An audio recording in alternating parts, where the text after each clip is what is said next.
पर्यटन विकासाला चालना देण्याच्या दृष्टीने सिंधुदुर्ग जिल्ह्यासाठी एक महत्त्वाचा दिवस ठरला आहे। वैभववाडी तालुक्यातील निसर्गरम्य नापणे धबधब्यावर महाराष्ट्रातील पहिला काचेचा पूल उभारण्यात आला असून पालकमंत्री नितेश राणे यांच्या हस्ते थाटामाटात या पुलाचं लोकार्पण करण्यात आलं। सिंधुदुर्ग योजनेतून साकारलेला हा पूल सिंधुदुर्गच्या पर्यटन नकाशावर एक नवा माइलस्टोन ठरणार आहे। या लोकार्पण सोहळ्याप्रसंगी बोलताना मंत्री नितेश राणे यांनी विश्वास व्यक्त केला की या काचेच्या पुलामुळे नापणे धबधबा हे आंतरराष्ट्रीय दर्जाचं पर्यटन स्थळ म्हणून विकसित होईल।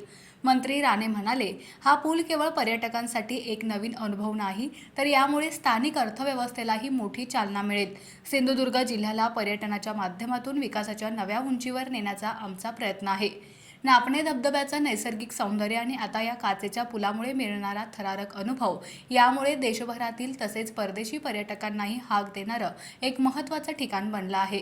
या प्रकल्पामुळे स्थानिकांना रोजगाराच्या नवीन संधीही उपलब्ध होतील अशी अपेक्षा आहे। शेरपे आणि नादवडे या तिन्ही भागाला जोडणारा आमचा हा सिंधू रत्न अंतर्गत तयार झालेला महाराष्ट्रातला पहिला काचेचा पूल, त्याच्यामुळे आमच्या या धबधबा या पूर्ण परिसराला आज एक आंतरराष्ट्रीय दर्जाचं एक पर्यटन स्थळ या निमित्ताने तयार झालेलं आहे।